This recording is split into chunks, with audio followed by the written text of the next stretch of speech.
Assalamualaikum warahmatullahi wabarakatuh.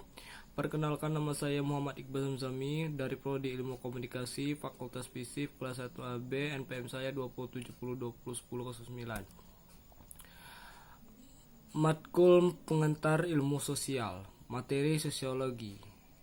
Dosen Linda Fitri SOS MSI. Materi 1. Pengertian sosiologi. Sosiologi berasal dari kata Latin socios, yang berarti kawan atau teman, dan kata Yunani yaitu logos, yang memiliki arti pengertian. Sosiologi adalah ilmu sosial yang mempelajari masyarakat. Ciri-ciri sosiologi. Empiris, artinya sosiologi sebagai ilmu pengetahuan didasarkan pada observasi terhadap kenyataan menggunakan akal, sehat, dan indera.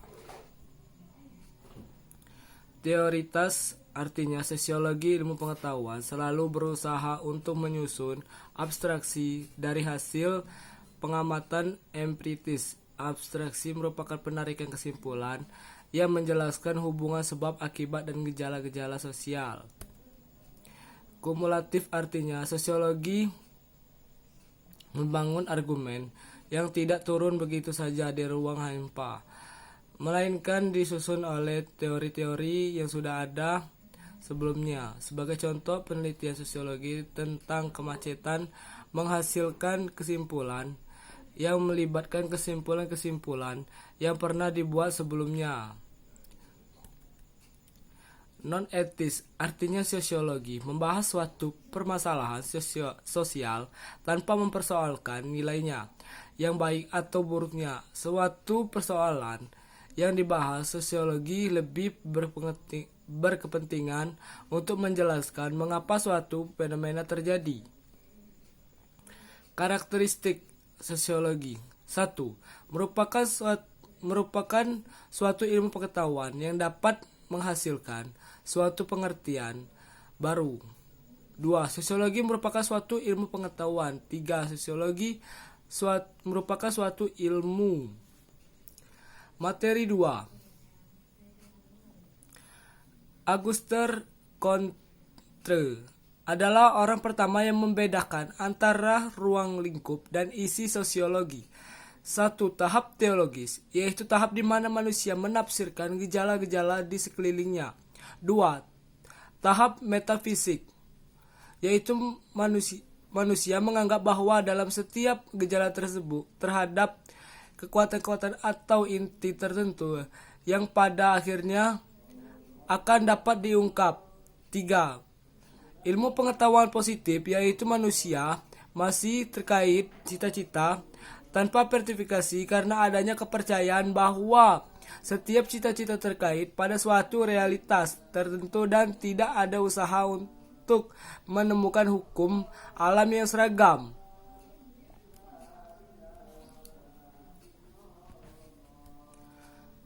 Mazhab setelah Comte. Sekali terjadi pada para ahli pemikir mengurangi masyarakat manusia terlepas dari tanah atau lingkungan di mana masyarakat itu berada. Masyarakat hanya mungkin timbul dan berkembang apabila ada tempat berpijak dan tempat hidup bagi masyarakat. Mazhab organis dan evolusioner.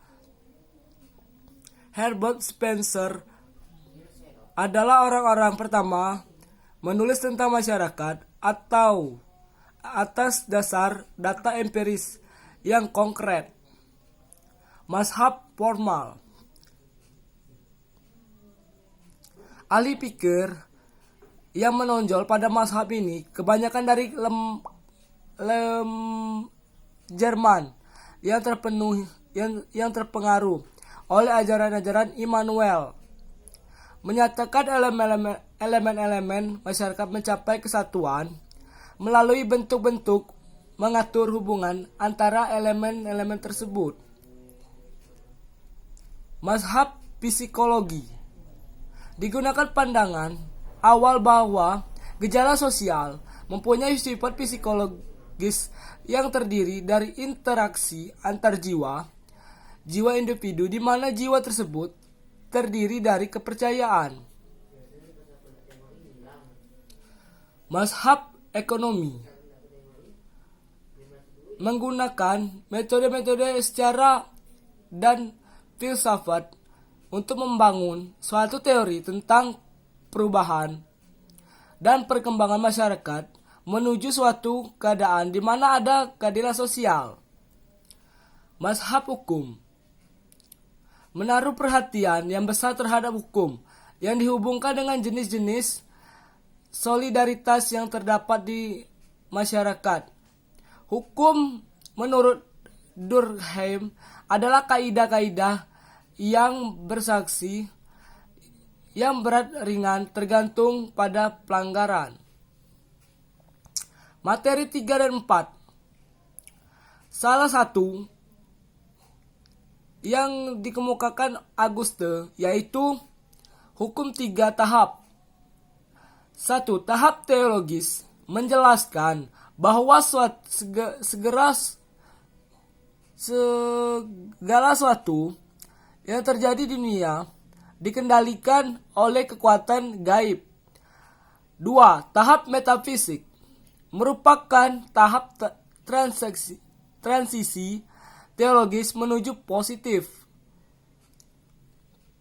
Tahap positif ditandai dengan berkembangnya ilmu pengetahuan.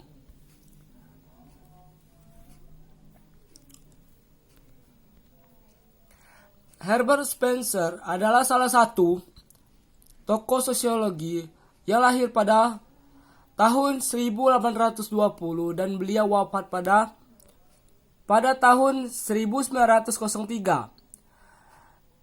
Sendiri merupakan silfus yang berasal dari negara Inggris, tergolong sebagai tokoh sosiologi klasik. Tokoh sosiologi kedua adalah Emile Durkheim yang mengumumkakan dalam teori sosiologi klasiknya bahwa permasalahan mendasar yang dihadapi oleh anggota masyarakat adalah cara membentuk keteraturan sosial.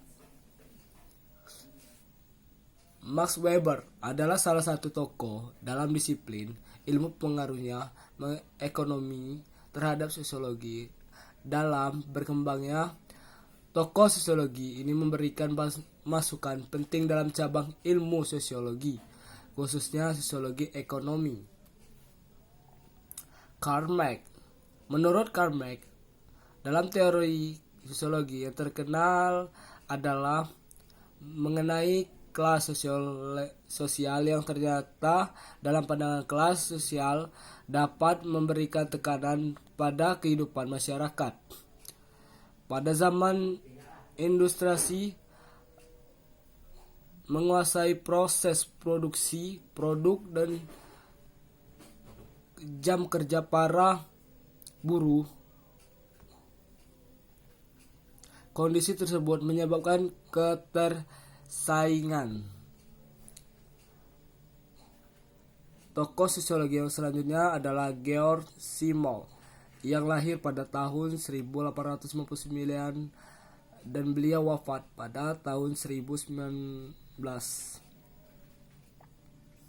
Teori yang dijelaskan oleh Georg Simmel ini salah satunya mengenai tindakan sosial dan tingkat interaksi individual. Mungkin itu saja dari saya. Apabila saya ada salah kata, saya mohon maaf. Kepada Allah saya mohon ampun. Wassalamualaikum warahmatullahi wabarakatuh.